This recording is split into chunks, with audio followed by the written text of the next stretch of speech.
Corwin Dahl was kneeling in the dirt under a cabin that didn't belong to her, holding a brass compass that didn't point north when she heard the truck engine on the sand road, and understood with the particular clarity that comes from 5 weeks of losing everything that whoever was driving it wasn't coming to help. But we'll get to that. First, you need to know how a woman with a 14-year employment record, a reliable Honda Accord, and 3 children who still needed braces, inhalers, and at least one functioning parent ended up on her knees in the Pine Barrens of New Jersey, reading a dead woman's handwriting by flashlight. If this is your first time here, subscribe now. You're going to want to hear how this ends. 5 weeks earlier, Corwin sat in the parking lot of Atlantic Mutual Insurance in Cherry Hill, New Jersey, reading a termination letter for the 3rd time, because the first 2 times the words arranged themselves in an order that didn't make sense. 14 years. She'd been the one who remembered birthdays, who fixed the printer when IT couldn't, who covered for Dave Herrera's 2-hour lunches and never said a word about it to anyone, not once, because that wasn't how she operated. 14 years of arriving 12 minutes early and leaving 9 minutes late, and they'd given her a letter with her name misspelled. Corwin with the I before the N, and 2 weeks of severance that wouldn't cover the rent she owed from last month, let alone next. She folded the letter into thirds, then into sixths. Then she put it in the glove compartment next to Rowan's spare inhaler and the registration that was 3 months expired, and drove home. The apartment was dark. Tess had left a single lamp on in the kitchen the way she always did because at 16, she'd appointed herself the family's last line of defense against chaos. The hallway smelled like the pasta Tess had made for dinner, the cheap kind, elbows the box with the orange powder. Corwin stood in the doorway of the room Pilar and Rowan shared and watched her children sleep. Rowan on his back, mouth open, one hand draped over the edge of the bed, like he'd fallen asleep mid-thought. Pilar curled on her side in the lower bunk, her sketchpad pressed against her chest the way other kids held stuffed animals. 8 years old, 12, 16, 3 different people who needed 3 different versions of a mother. And Corwin wasn't sure she had the parts for even one. She sat at the kitchen table and did the math. Severance, $2,400 before taxes. Rent owed $1,800. Rent due in 2 weeks, $1,800. Rowan's albuterol refill, $120. Tess's phone bill. The only line Corwin hadn't cut yet, because a 16-year-old girl without a phone in an American high school might as well not exist. $45. Gas. Food. The $67 from the swear jar Pilar had insisted on 2 years ago, which currently held mostly Corwin's contributions. She added the numbers twice because the first time she hoped she'd made an error. She hadn't. The job market for office managers in southern New Jersey was what economists would call soft and what Corwin would call dead. She applied to 43 positions in 12 days, got callbacks on 2. One interviewer asked if she was comfortable with a pay cut. The other asked if she had reliable childcare, which was a polite way of asking if she was going to be a problem. On day 13, the eviction notice arrived. Tess found it before Corwin could hide it. She was standing in the kitchen holding the paper, the way you hold something that might bite her face, locked in that expression Corwin had first seen 3 years ago when Warren left. Not crying, not angry, just rearranging the world inside her head to accommodate a new and unwelcome fact. How long do we have? 3 days. 3 days. I know. Where are we going? Corwin didn't answer immediately. She was looking at the refrigerator where Pilar had taped a drawing of the 4 of them standing in front of a house.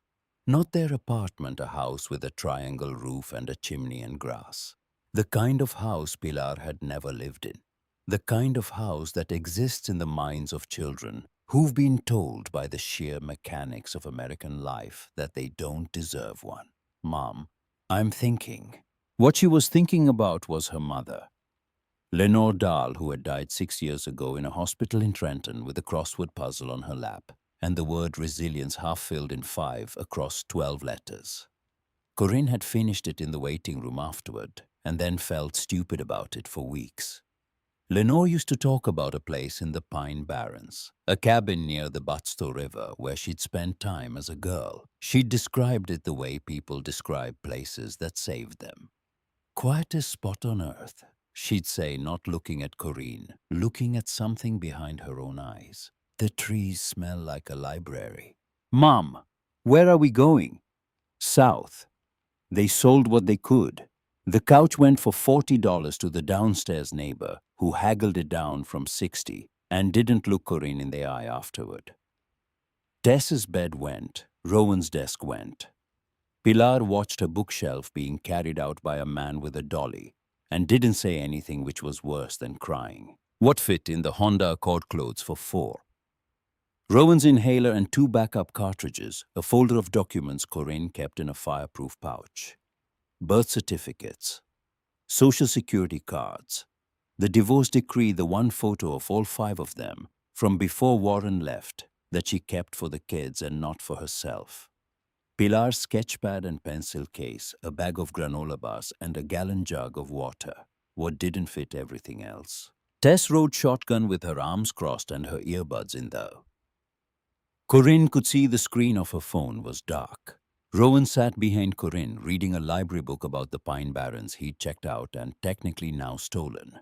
Pilar sat behind Tess, drawing. They drove south on the turnpike, then east on Route 206, then onto smaller roads that didn't have names, just numbers, and then onto roads that didn't have numbers, just sand.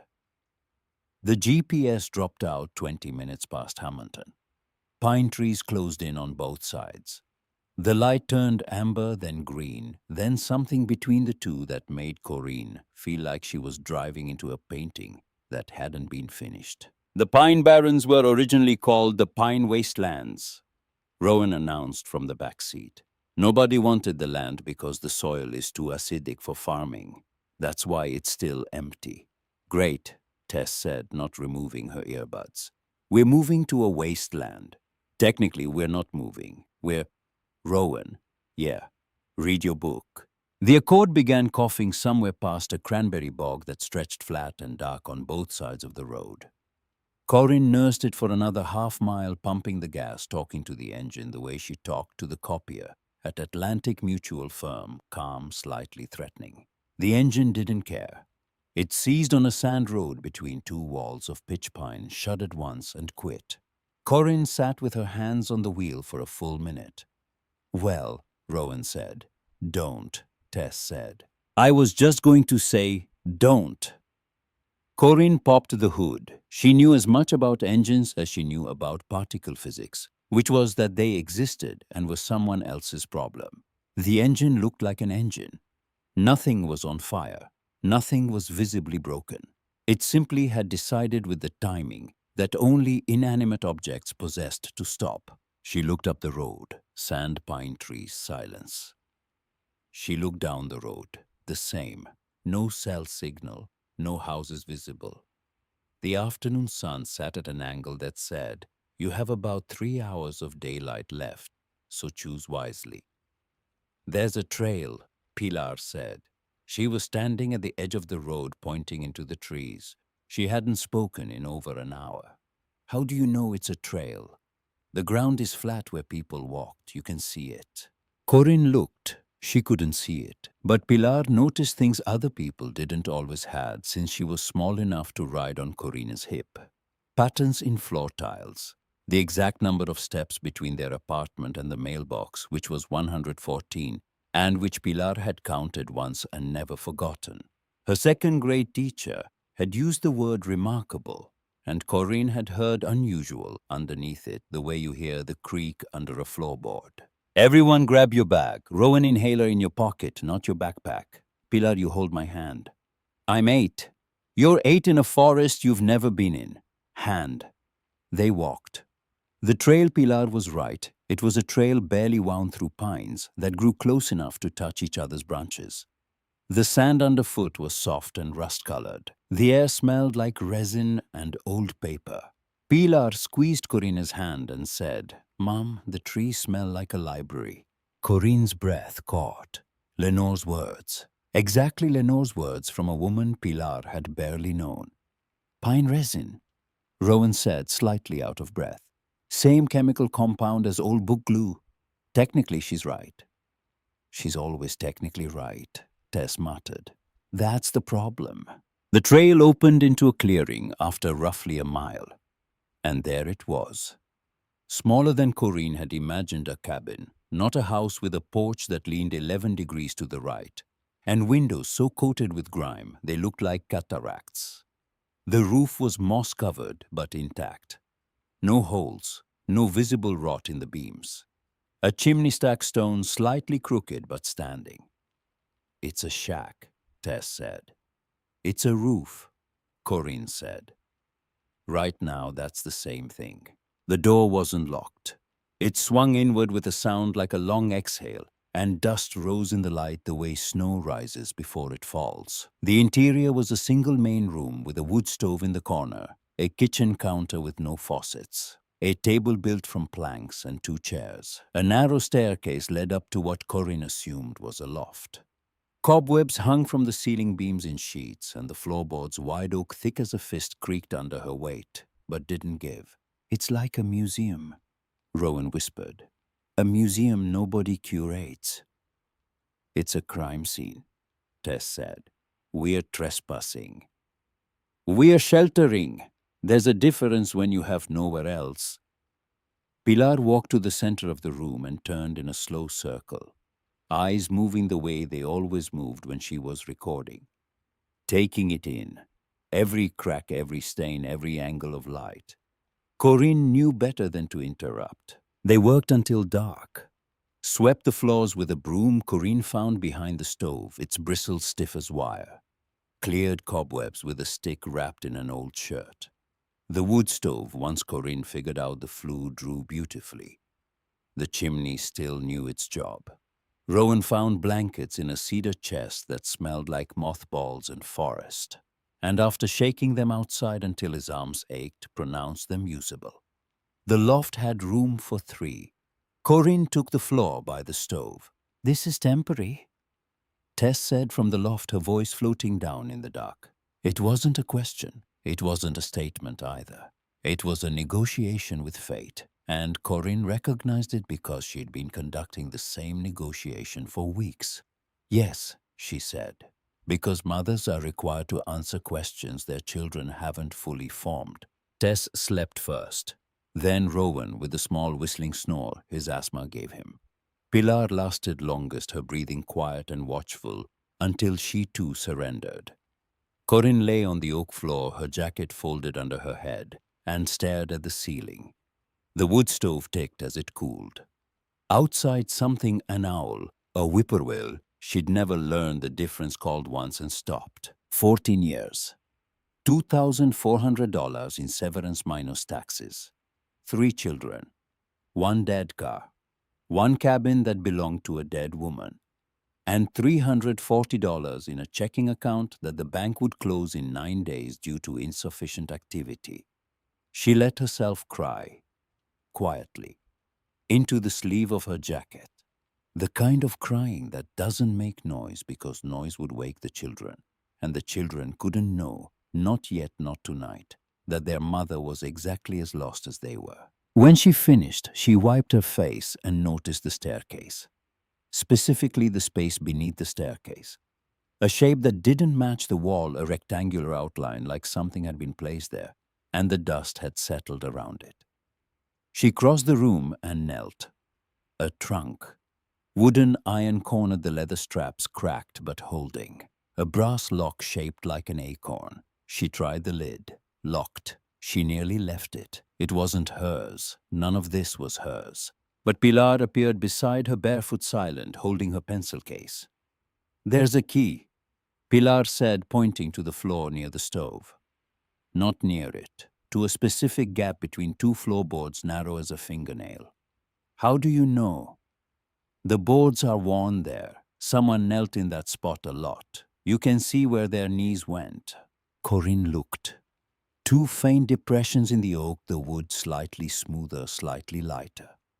She would have walked over them 1,000 times without noticing. Pilar had seen them once.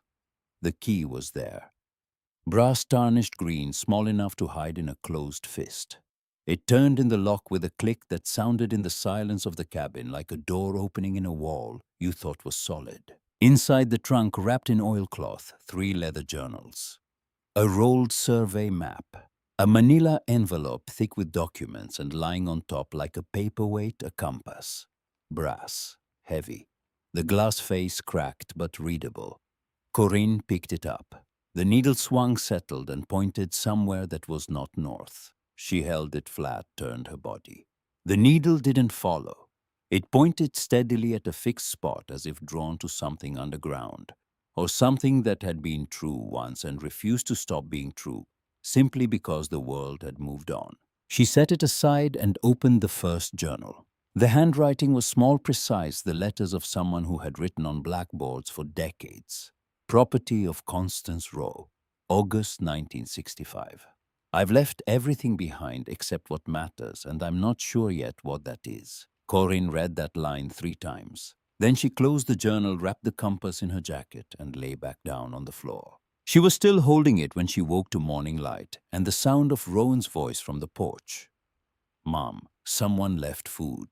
The basket sat on the top step, exactly centered. A dishcloth covered it. Blue gingham faded clean. Underneath 4 tomatoes still warm from a garden. A zucchini. A paper bag of green beans. A small jar of honey with a handwritten label that said, Pine Barrens Wildflower. Nothing else. No note, no name, no footprints in the sand that Corwin could see, though in fairness the sand was soft and the wind had been up. Somebody knows we're here, Tess said from the doorway, and her voice had the edge it got when she was scared and didn't want to show it. Somebody's feeding us, Rowan said. Those are different things. Pilar was already eating a tomato juice running down her chin, her eyes closed. She looked for the first time in weeks like an 8-year-old. Not a child performing competence, not a small person carrying a sketchpad like a shield. Just a girl eating a tomato that somebody grew. Corwin picked up the honey jar and held it to the light. Through the amber glass, she could see the outline of the porch. The trees, her daughter's face, all of it distorted. Golden, transformed into something warmer than it actually was. She thought about the compass in her pocket, its needle pointing somewhere definite and wrong. We need supplies, she said, and I need to find out who owns this place. You mean besides us? Rowan grinned. We don't own it. We're in it. That's a start. Kettle Creek announced itself gradually a gas station with 2 pumps and a handwritten sign that said, Cash only. Then a church with a steeple that had been white in a previous decade. Then a post office that doubled as something else, though what wasn't immediately clear. The main street had 6 buildings, 4 of which were occupied. The sidewalk was cracked concrete, giving way to sand at the edges, as if the Pine Barrens were slowly reclaiming the town from the inside out. Lund Antiques and Post occupied the largest building. A converted hardware store with bay windows full of objects that range from genuinely old to merely unwanted. Corwin pushed open the door. A bell rang. The interior smelled like brass polish and cedar, and something floral that might have been perfume or might have been the past. The woman behind the counter was somewhere past 70 and not interested in apologizing for it. Silver hair pulled back in a bun secured with what appeared to be a chopstick, though on closer inspection it was a letter opener. Glasses on a chain, hands that had done things. You'd be the ones at the Rowe place. Corwin stopped. How did you? You drove a Honda Accord with Pennsylvania plates past my window yesterday at 3:47. The Accord's still on Sand Creek Road with the hood up. Only place past that road is Connie's cabin. I'm Margit Lund. You need groceries, a phone that works, and probably a lawyer, but the groceries come first. Corwin opened her mouth to respond and realized she had nothing that fit. Constance Rowe, Corwin said instead. She owned the cabin. Lived there 38 years, taught 4th grade at the elementary. died in 2003 with a stack of papers on her kitchen table and a look on her face like she'd just figured out the last clue in a very long puzzle. Margit adjusted her glasses. Nobody's been inside since. Most folks around here won't go near it. Why not? Because Connie Rose spent 30 years collecting evidence that the most powerful family in this county built their business on stolen land, and some people would rather not know what she found. The air in the shop changed, not temperature pressure. Like the barometric shift before a storm that hasn't arrived yet, but has sent its intentions ahead. What family? Margit looked at Corinne for a long time, measuring something, deciding. Corwin. Corwin Lumber and Land. They own 60% of the private acreage in the Pine Barrens, have for 3 generations. Fletcher Corwin runs it now, and Fletcher doesn't lose sleep over how his grandfather got it. She reached under the counter and produced a business card, slid it across like a chess piece. Nate Falkner, environmental lawyer, young, idealistic. Hasn't had it beaten out of him yet. Tell him Margit sent you. Corinne took the card. Why are you helping us? Because Connie Rowe was my best friend for 41 years, and she told me this would happen. What would happen? That someone would come. Margit's eyes behind the glasses were bright and hard and kind all at once. She didn't say who, she just said the cabin would know. Corinne stepped outside into September sun that felt too warm for what she'd just heard. Across the street, parked in front of the shut-down bank, sat a silver pickup truck with a logo on the door, Corwin Lumber and Land Corporation, established 1961. The driver sat behind the wheel window down, watching her.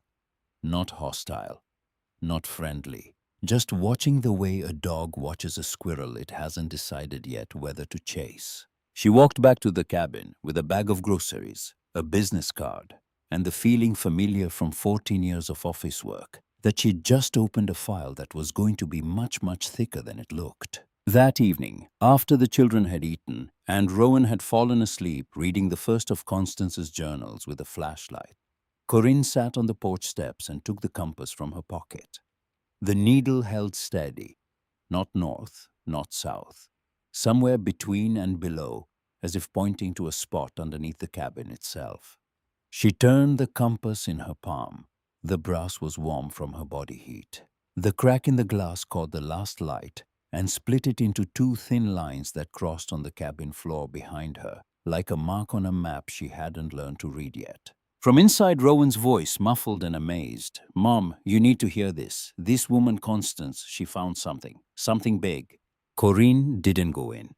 Not yet.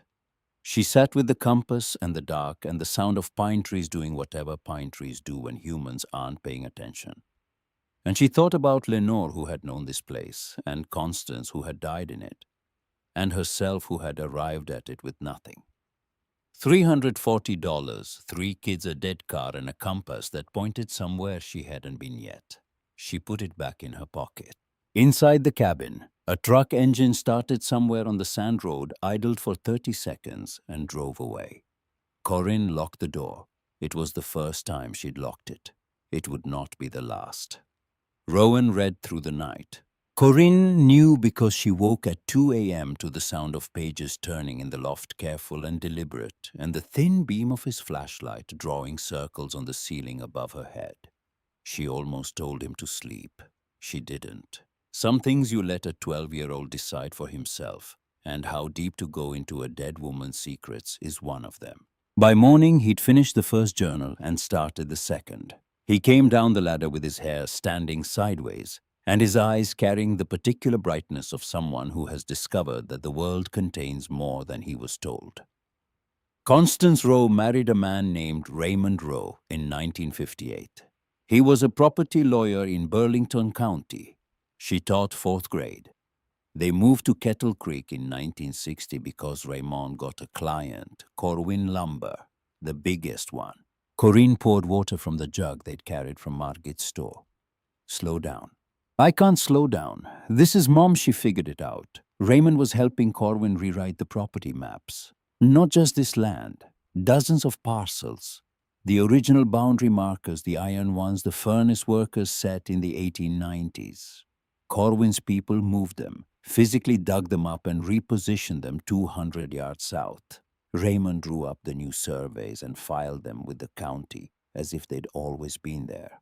When 1962, 1963, most of it before she caught on. Rowan set the journal on the table open to a page dense with Constance's careful handwriting. She found a draft survey in Raymond's briefcase. The old lines were still on it in pencil. He'd traced the new ones in ink over the top. She could see both. What did she do? Nothing, not at first. She writes about it here, 3 pages about whether she's wrong, whether she's misreading it, whether there's an explanation that doesn't involve her husband being a liar. He paused. Then she went to the county records office and pulled the original deeds from 1890, the ones the iron workers filed when they first settled the land. And they didn't match, not even close. Corwin's current boundaries included about 4,000 acres that never belonged to them. This cabin sits on 12 of those acres. Corwin sat down. The chair creaked under her weight. Outside, the pine trees did their slow morning work of turning sunlight into shadow. She divorced Raymond in 1965. Rowan continued. Moved into this cabin which she bought from the county for back taxes, and she started collecting. Collecting what? Everything. Deed copies, old survey maps, photographs of the original boundary stones before they were moved. Letters Raymond left lying around. Internal memos from Corwin Lumber about boundary adjustments. She built a case, Mom. 30 years of evidence. And never used it. Rowan shook his head. Raymond threatened her. Said he'd have her committed if she talked.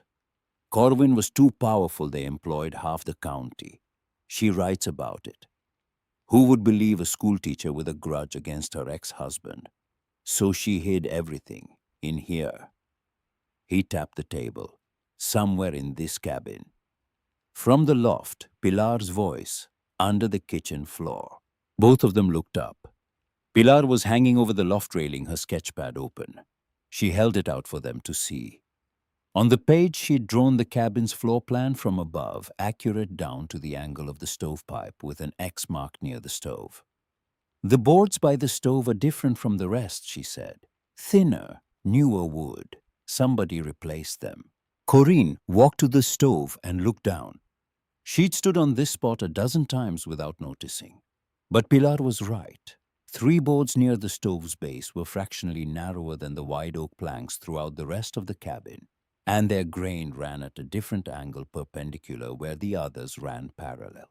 Don't open it yet, Corrine said, though every nerve in her body said otherwise. We need to talk to that lawyer first. Nate Falkner's office occupied half of a double-wide trailer behind the Burlington County Legal Aid Building, which itself occupied a former laundromat that still smelled faintly of fabric softener. His desk was 2 sawhorses and a door. His bookshelves were milk crates. His diplomas, Rutgers Law Order of the Coif, were thumbtacked to the wall at an angle that suggested they'd been hung in a hurry and never straightened. He was 31. He looked 24. He stood when Corrine entered and knocked over his coffee, which landed on a stack of files he'd clearly been meaning to organize since the previous administration. Margaret called ahead, he said, mopping the spill with a legal pad. She said you found Constance Rowe's journals. Corrine said the first journal on the wet desk. My son read them. He's 12 and he understood them better than I did. That should tell you something about the complexity. Or about your son. Nate opened the journal carefully, the way people handle objects that might be more important than they look. He read for 2 full minutes without speaking. His expression went through stages: curiosity, confusion, recognition, and then something slower that Corrine identified as the face of a person who has just realized his afternoon is cancelled. This is real, he said, not asking.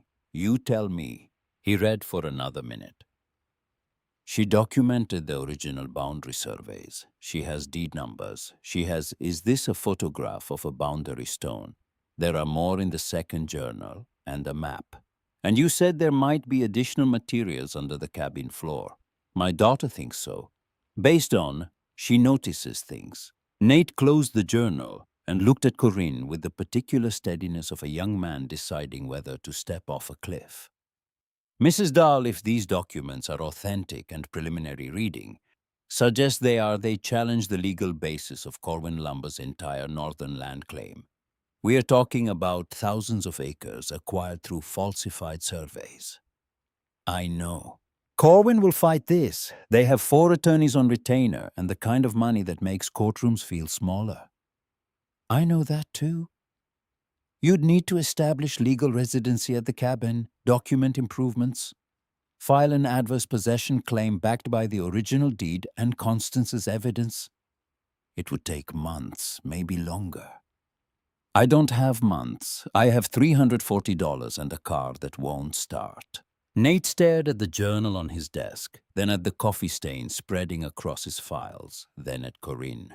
Margaret told me this would happen too, that someday somebody would walk in with Constance's papers, and I'd have to decide whether I was the kind of lawyer who took the safe cases or the kind who took the right ones. He picked up the journal. I'm not going to charge you. Legal aid covers it. But I need access to everything, the journals, the maps, whatever's under that floor. Come to the cabin Thursday. Bring boots. The trail has sand. I own exactly 1 pair of boots, and they're snow boots. They'll do. Corwin walked back to Kettle Creek along the county road, 4 miles of pine and sand, and the particular quiet that happens when there's nothing around you large enough to make noise. Halfway back, a blue pickup she didn't recognize slowed beside her. The driver, a woman about Corwin's age with soil under her fingernails and a Kettle Creek Volunteer Fire Department cap, rolled down the window. You the lady at the row cabin? Depends on who's asking. June Pelham. I live off Friendship Road. My grandmother used to get her hair done with Connie Rowe every other Saturday for 30 years. She reached across the passenger seat and handed Corwin a cardboard box.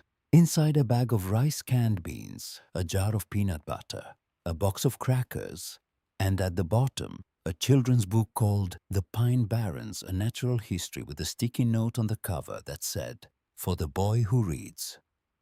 How did you know about my son? Margaret. June shifted back into drive.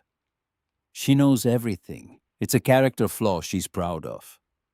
The box sat on Corwin's hip as she walked the last 2 miles. It weighed maybe 8 pounds. It felt heavier. That evening, while Tess washed the dishes, they'd salvaged 2 plates, 3 mugs a pot, and Pilar drew by candlelight. Corwin sat on the porch with Constance's second journal and read about a woman who had done what she was trying to do 60 years earlier with less help and more to lose. October 14th, 1966. Raymond came today. First time since the divorce. He stood in the clearing and didn't come closer, as if the trees themselves wouldn't let him. He said I was making a mistake. That the evidence meant nothing without a court willing to hear it, and no court in this county would hear it. He might be right, but the evidence doesn't expire. It sits in its box and waits. I can be patient. I learned patience from these trees. They don't hurry. They just grow until they are impossible to ignore. Corwin closed the journal and watched the trees. They didn't move. That was the point. Thursday, Nate arrived in snow boots and khakis and a button-down shirt that had been ironed by someone who understood ironing in theory, but not in practice. He brought a camera, a legal pad, and the cautious energy of a man walking into a situation bigger than his experience. The boards came up easier than expected. Constance had designed the hiding spot to be opened. The nails were shorter than standard. The boards fitted with tongue and groove joints that lifted cleanly once you knew where to press. Pilar showed them. She pointed to a knot in the wood near the stove's base that was slightly darker than the surrounding grain pressed it, and a 6-inch section of board popped up a 1/4 inch, enough to get fingers under. How did you? Nate started. The knot's a different color. It's a plug, not part of the original board. Beneath the floor, a root cellar. Not large, maybe 8 feet square, 5 feet deep, with a packed dirt floor and walls lined with cedar planks. Constance had built shelves. On the shelves, organized with the precision of a woman who spent 40 years keeping fourth graders in alphabetical order, document boxes each labeled with a date, range, and subject. Boundary surveys 1890 to 1920. Corwin acquisitions 1955 to 1968. Raymond Rowe correspondence. County records copies, photographs. And on a small table in the center, under a glass paperweight shaped like a pine cone, a single sheet of paper in Constance's handwriting. For whoever needs these walls more than I do, the truth is here. I couldn't use it. I was one woman in a county that belonged to someone else. But the evidence is patient, and so am I. Take what you need. Fix what I couldn't. Nate took photographs of everything. Corwin handed documents up to him one at a time, while Rowan catalogued them in a notebook with the seriousness of an archivist. The original 1890 deed was there, the real one with Alexander Hatch's signature, and the surveyor's stamp and boundary descriptions that placed the cabin and its 12 acres firmly outside Corwin's claimed territory. So were photographs Constance had taken in the 1970s of boundary stones in their original positions, each one marked with an iron tag reading R-1890 for the ironworks that had first settled the land. This is enough, Nate said, sitting on the cellar floor with a document box on his lap, and an expression that suggested he was recalculating the next 5 years of his career. This is more than enough. The deed alone challenges the tax sale. The photographs prove the stones were moved. Constance's records show a pattern of fraud spanning decades. So we have a case. You have a case. You also have a target on your back the size of Burlington County, because when I file this, Fletcher Corwin is going to know exactly where it came from. The first 2 weeks at the cabin settled into a rhythm that Corinne hadn't expected. Work. Not office work where the product was invisible and the reward was a number deposited into an account she couldn't touch. Physical work, the kind that left evidence. She recaulked the windows with supplies Margaret sold her at cost. Rowan cleared the chimney flue of 20 years of bird nests emerging blackened and delighted. Tess, who had maintained her position that this was temporary and stupid, repaired the porch railing after it came off in her hand, during an argument with Corwin about school enrollment, and then, because it was crooked, tore it off and rebuilt it straight. She didn't acknowledge this as investment in the cabin. She called it not wanting to fall off the porch. Pilar drew. She drew the cabin from every angle inside and out, recording its condition with the fidelity of an architectural survey. When Nate saw the drawings, he asked if he could include them in the legal file as evidence of the property's state at the time of occupancy.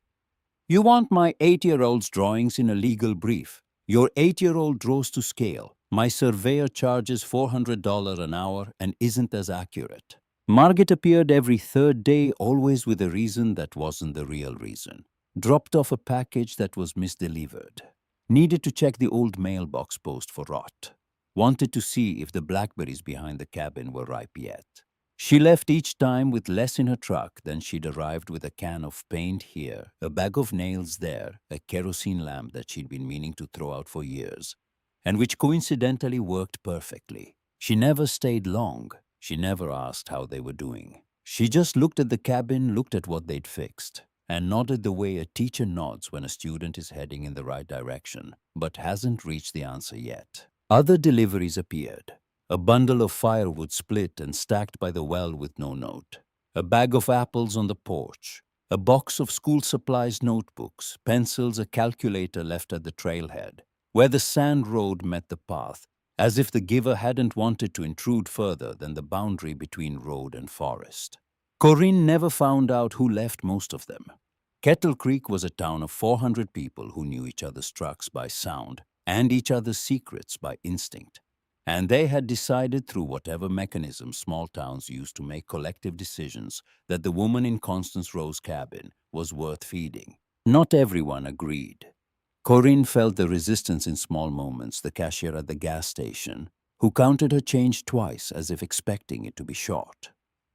The woman at the post office who asked where she was staying and then said, "Brave commerce," in a tone that meant the opposite. And the silver Corwin lumber truck that passed the sand road every morning at 8:15 and every evening at 5:30 regular. As a heartbeat never stopping, always slowing. Then Fletcher Corwin came. He arrived on a Tuesday, which Corinne would later think was deliberate, a business day, a work day. A day that said, "This is professional, not personal."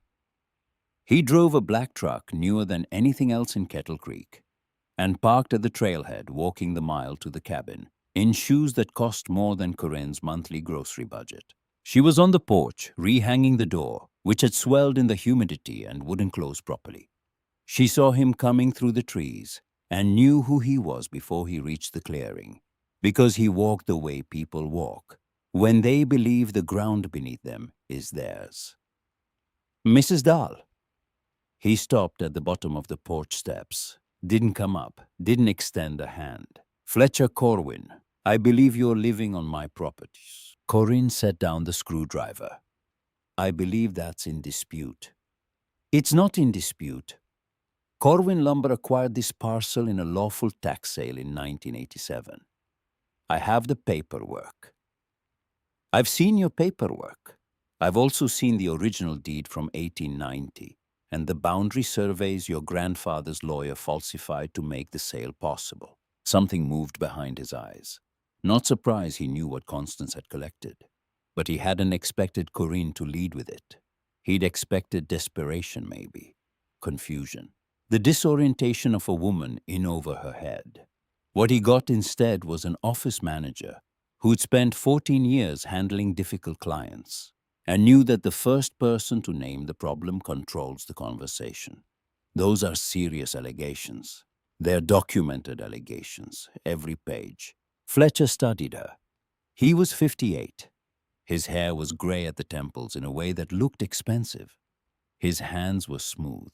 Corinne noticed the hands because hers weren't anymore. 3 weeks of caulking and hammering and splitting kindling had given her calluses she'd carry for months. She didn't mind. Calluses were evidence too. "I'm going to be direct," he said. "This cabin is on land my family has managed for 60 years. We've paid taxes on it. We've maintained the roads. We've provided employment to half this county.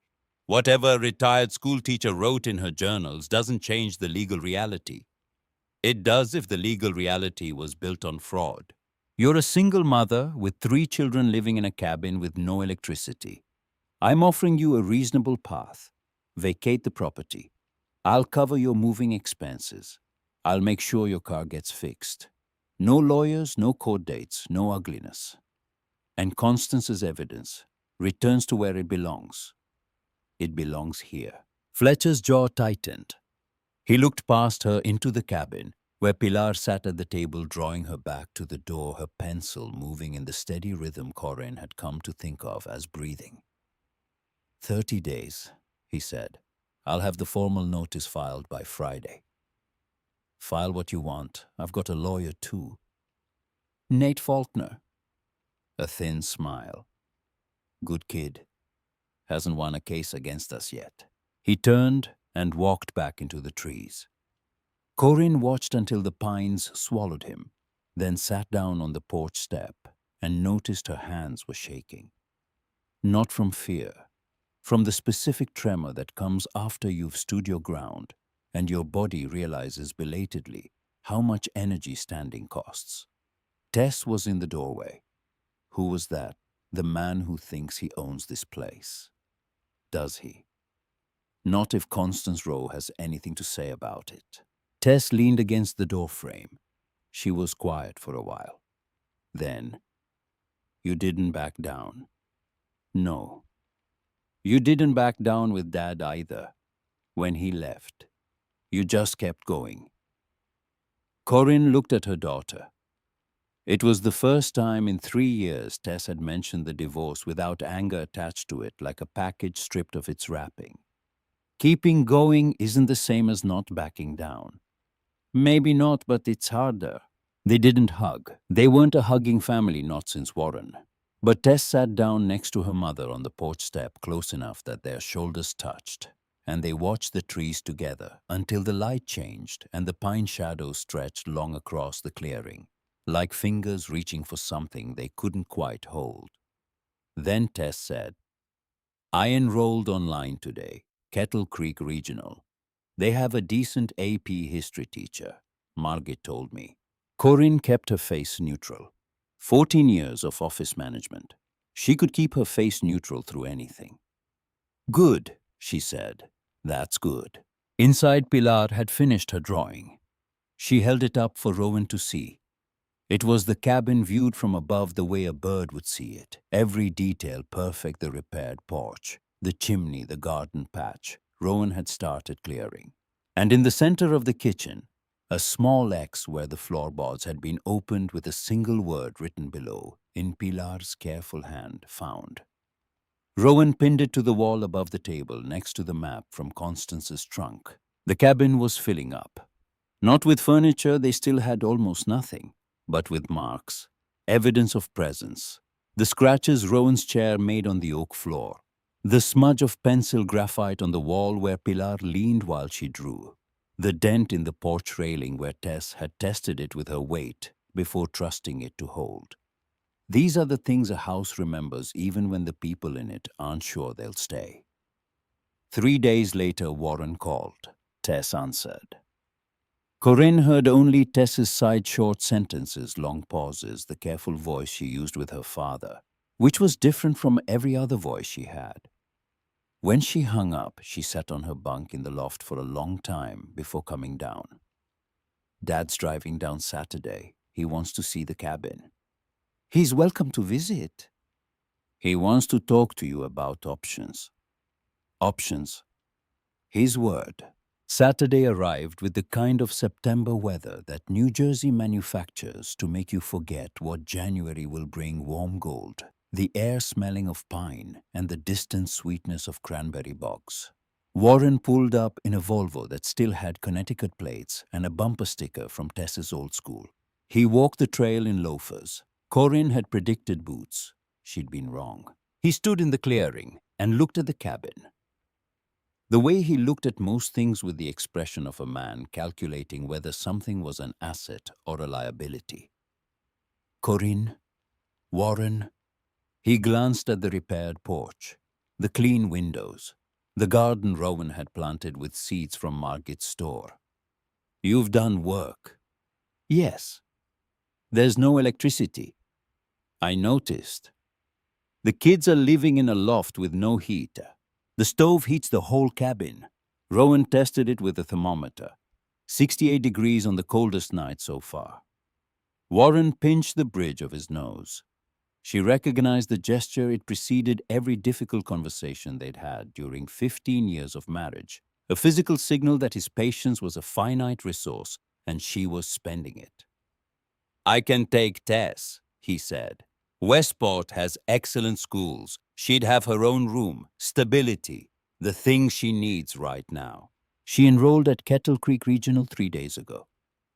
In a school she's never seen, in a town she's never heard of, in a state that apparently still has places without cell service.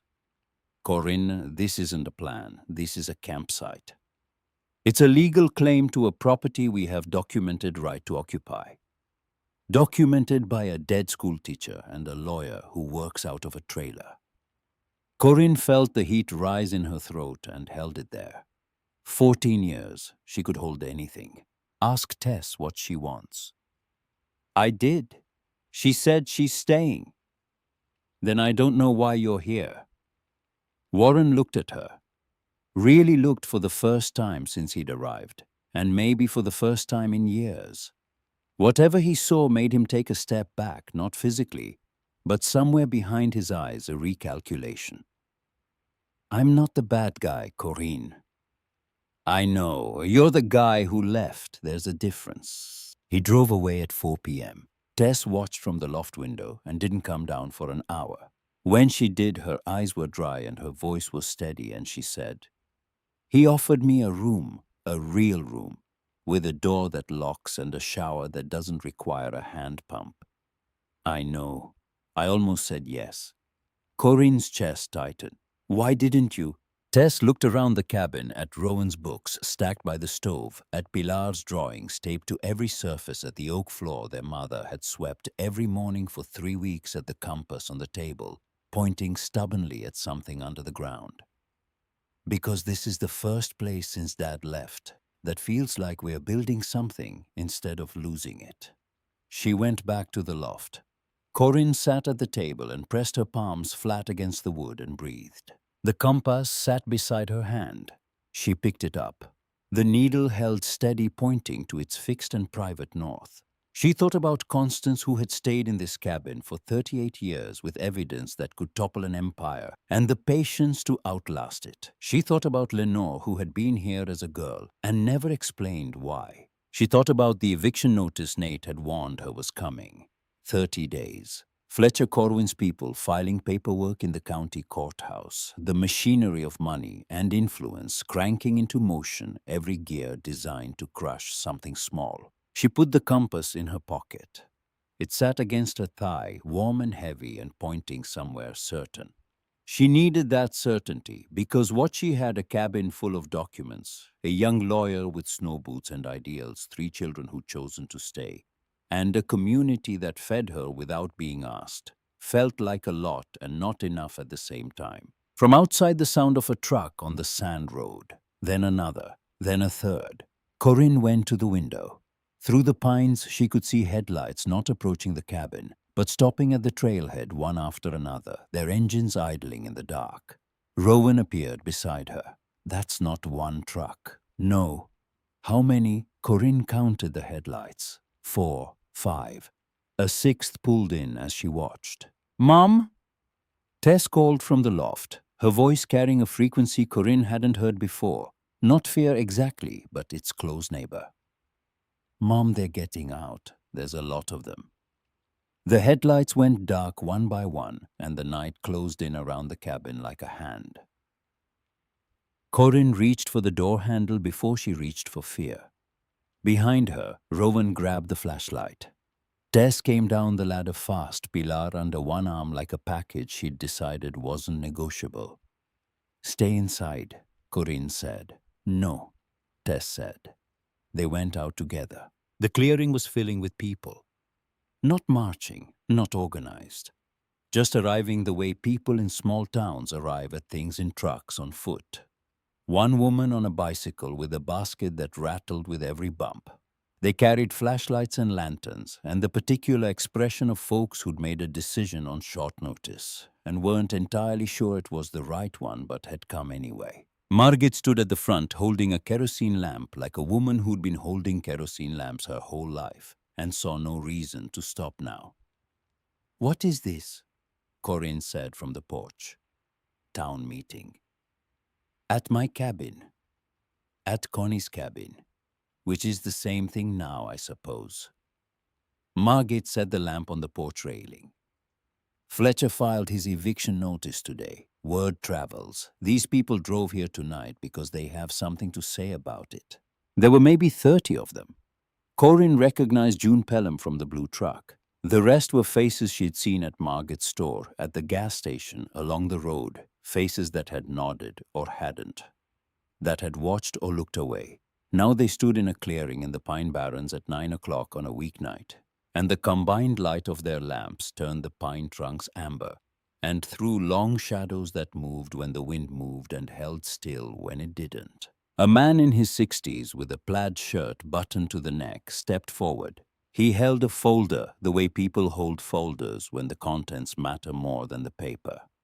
"Gil Hatcher, my family's been in Kettle Creek since 1921. My grandfather had 40 acres of pine forest on the north boundary. Corwin took it in a tax sale in 1964.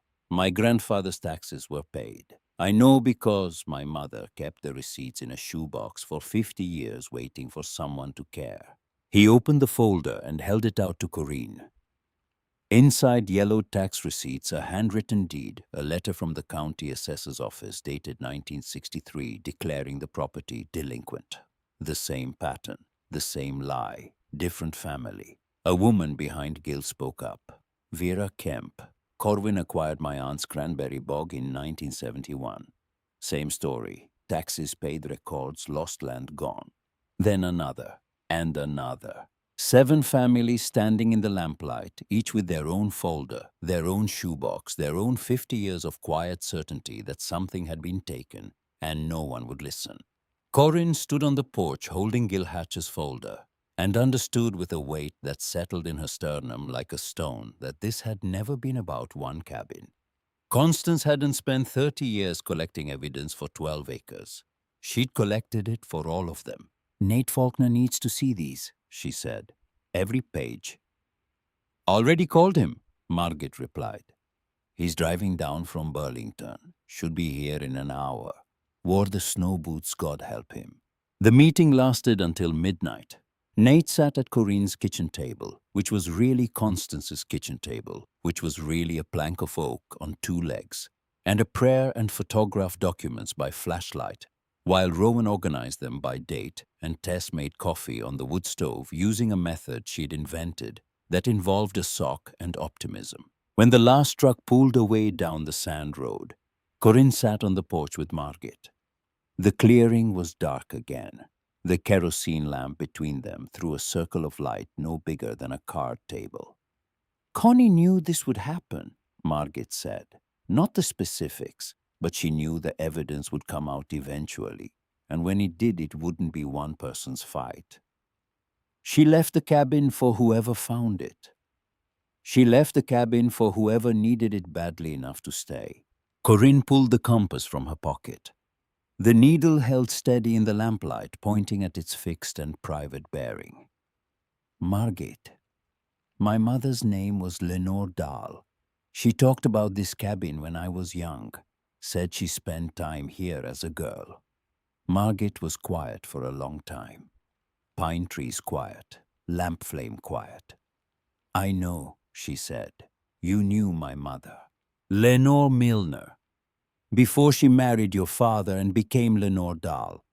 She was one of Connie's students, 4th grade 1978, skinny girl, smart, drew pictures on everything. Corinne's breath stopped in a way that had nothing to do with the cold.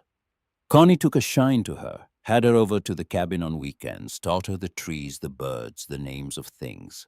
Lenore was she needed a place that was quiet. Her home wasn't quiet. Connie gave her that. My mother never told me. Your mother left Kettle Creek at 18 and didn't look back. That's what people do when a place holds too much of who they were. But she talked about the cabin, because the cabin was the good part. Margit reached into her coat pocket and took out an envelope soft with handling the paper thinned at the folds. Connie gave me this in 2002, year before she died. Told me to keep it sealed until the cabin had a new family. I've been carrying it in that coat for 23 years. Switched it from the winter coat to the spring coat and back again. My dry cleaner thinks I'm sentimental. Corinne took the envelope. Her name was not on it. Nobody's name was on it. She opened it under the kerosene lamp while a moth orbited the glass and Margit watched the trees. Inside a photograph, black and white, slightly curled. A woman in her 40s standing on this porch. Younger porch, straighter railing. Same cabin with her arm around a girl of about 10. The woman was smiling the way teachers smile at students who have exceeded what was expected of them. The girl was looking at the camera with an expression Corinne recognized immediately because she'd seen it on Pilar's face 1,000 times. Not smiling, recording, taking in every detail and filing it somewhere permanent. On the back in Constance's handwriting, Lenore, 1978. She'll come back. Or someone like her will. Corinne held the photograph under the lamp until the moth landed on her wrist, and she didn't brush it away. She didn't leave the cabin for just anyone. No, Margit said. She didn't. The county hearing took place on a Thursday in October, in a room that smelled like floor wax and old coffee, and the particular anxiety of people who have waited a long time for something they're not sure they'll get. Corwin sat at the respondent's table with Nate, who had replaced his snow boots with actual dress shoes for the occasion, but had forgotten to remove the price sticker from the sole. Rowan sat behind her with a binder of documents organized by date, cross-referenced by property, and indexed with color-coded tabs he'd made from Pilar's construction paper. Tess sat next to Rowan with her arms crossed and the posture of a 16-year-old who had decided that if the world wanted to fight her family, the world would find her ready. Pilar sat at the end of the row drawing. Fletcher Corwin occupied the petitioner's table with two attorneys from a firm in Trenton, whose shoes had never seen a price sticker. He sat with the stillness of a man who had entered courtrooms before and left them with what he wanted. Nate presented the evidence the way Corrine had watched him rehearse it 3 times in the cabin, methodically, quietly letting the documents speak louder than his voice. The original 1890 deed. Constance's photographs of boundary stones in their true positions. Raymond Rowe's draft surveys showing both the real and falsified lines. The county tax records proving the Hatch parcel, the cabin's parcel, had never been legally delinquent. Then he introduced the new evidence. 7 families, 7 folders, 7 sets of records showing the same pattern. Taxes paid records altered land absorbed into Corwin holdings through sales that should never have happened. The room shifted. Not dramatically, the commissioner didn't gasp. The audience didn't murmur. But the air pressure changed the way it changes when a door opens in a room you thought was sealed. Fletcher's attorneys requested a recess. The commissioner granted 20 minutes. In the hallway, Fletcher found Corrine. He looked different than he had at the cabin, smaller. Not defeated men like Fletcher Corwin didn't defeat easily, but recalibrated. He stood with his hands in his pockets, which was the first time she'd seen him do anything with his hands other than gesture. $200,000, he said. The cabin, and all 12 acres, plus relocation assistance for your family. Clean break. And the evidence returned to the estate. Whose estate Constance didn't have heirs? The county's then. The county that lost the original records in the first place. Fletcher looked at her. She looked back. The hallway was empty except for the two of them and a water fountain that dripped at 3-second intervals, which Corrine counted because counting was what she did when she needed to stay steady. My grandfather built something in this county, Mrs. Dahl. Employment, infrastructure, a tax base. You can argue about how it started, but you can't argue about what it became. Your grandfather built it on land that wasn't his. Constance waited 30 years to say so. 7 families waited longer. I don't think I get to sell that for $200,000. You could give your children a real home. I am. He studied her face for something weakness bluff negotiating room. Whatever he found, it wasn't what he needed. He nodded once more to himself then to her and walked back into the hearing room. When the commissioner returned, she read a statement that took 11 minutes, but contained only one sentence that mattered. Pending full investigation of the evidence presented, the eviction order against Corrine. Lenore Dahl was suspended indefinitely, and the county would undertake a comprehensive review of all Corwin lumber land acquisitions between 1955 and 1990. Fletcher Corwin's attorneys began talking immediately. Fletcher himself sat still. Corrine turned to look at her children. Rowan was grinning. Pilar was drawing. And Tess was crying silently, one hand pressed against her mouth, the other gripping the bench so hard her knuckles had gone white. It was the first time Corrine had seen her daughter cry since Warren left, and it broke something open in her chest that she hadn't known was still sealed. She reached across the bench rail and took Tess's hand. Tess squeezed back hard enough to hurt. Neither of them let go for a long time. Outside the courthouse, Margate was waiting on a bench in the October sun, eating an apple. Well, eviction suspended, full investigation. Margate took another bite, chewed slowly, swallowed. 23 years in that coat pocket. I was starting to think the dry cleaner would outlast me. She stood, brushed off her coat, and pulled Corrine into a hug that was brief and fierce and smelled like cedar and brass polish, and the particular warmth of someone who has kept a promise for longer than most people keep anything. 1 year later, the cabin had a new coat of stained cedar to match the trees. The porch stood level, the windows cleaned and resealed, caught the morning light and threw it across the oak floor in rectangles that moved as the sun moved slow as breathing. Corwin worked at Margaret's store 4 days a week. Not because she needed the money, the legal settlement had established a trust for affected families, and the cabin was hers now, documented and deeded and finished being fought over. She worked because the store needed her, and she needed the store, which is how most good arrangements actually function. Tess had finished her junior year at Kettle Creek Regional with a 3.8 GPA and a college essay about Constance Rowe that had made her AP history teacher cry in the faculty lounge. A detailed Tess reported with satisfaction. She'd been accepted early to Rutgers. She told Corrine on the porch, sitting in the same spot where they'd watched the trees together the night she'd decided to stay. Rowan led Pine Barrens history walks for the county parks department on weekends.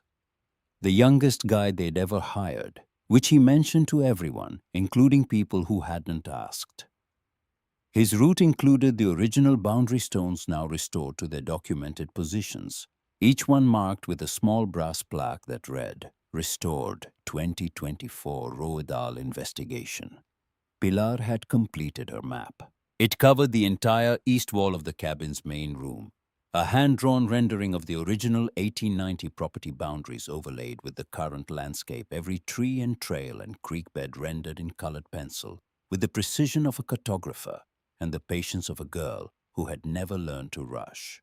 Nate had photographed it for the county records. The commissioner had asked for a copy. Pilar had said no. The original stayed on the wall. Copies diminish things. Margaret had donated Constance's journals to the Burlington County Historical Society, where they occupied a glass case next to a display about the Pine Barrens iron industry. The placard read, "Constance Rowe 1920 to 2003, teacher, historian, witness." Below it in smaller type, she collected the truth and waited for someone who needed it. Fletcher Corwin had resigned as CEO of Corwin Lumber 6 months after the hearing. The company continued under new management, smaller, and chastened no longer the gravitational center of the county. Fletcher moved to Vermont. Corwin heard he'd started hiking. She didn't know what to do with that information, so she filed it the way she filed most things under pending, which was where the ambiguous stuff lived. On a Tuesday evening in October, exactly 1 year after the hearing, Corwin sat on the porch step. The light was doing the thing it did in autumn, turning everything the color of old brass, and the air smelled like pine resin, and the cranberry box to the east, and the particular sweetness that happens when the season is changing, and the trees know it before anyone else. Pilar came out and sat beside her. She was holding the compass. "Mom." "Yeah, I figured it out, why it doesn't point north." Corwin looked at the compass in her daughter's hand. The needle held steady, same as always, pointing at its fixed and private bearing. The iron workers who settled here in the 1890s used a local magnetic reference. There's a deposit of magnetite under the ridge, natural iron ore. It throws off compasses within a half-mile radius. Constance's compass wasn't broken. It was calibrated to this specific place. It points to the cabin. Pilar held the compass flat. The needle trembled once and held. "It's a homing compass," she said. "It only works here." Corwin took it from her daughter's hand and held it in the light. The cracked glass caught the autumn sun and split it into two thin lines that crossed on the porch floor between them, like the mark on a map that says "You are here." She hung it on the nail inside the kitchen door beside Pilar's wall map, and Rowan's binder of history walk notes, and the photograph of Lenore at 10 years old standing on this porch, with a woman who had known somehow that saving a place was the same as saving whoever came next. The compass needle pointed at the floor, at the root cellar beneath it, at the 30 years of patience a schoolteacher had buried there, waiting for a family with nowhere else to go, and the stubbornness to stay. Pilar went back inside. Corwin heard her telling Rowan about the magnetite deposit and Rowan saying he'd already known which was a lie, and Tess saying they were both nerds, which was true. The porch light hummed. An owl called from the tree line, one note, then silence, then one note again. Patient as a compass needle, steady as a woman who has decided where she belongs. Corinne sat on the step and listened to her house. Have you ever found something, a place, a photograph, a letter with no name on it that made you realize you were always supposed to end up exactly where you are? Tell us about it in the comments. We read every one. And if this story stayed with you tonight, subscribe. The next one might be about a compass that doesn't point north, or a floor that hides something patient, or a cabin in the woods that was waiting for you long before you knew it existed.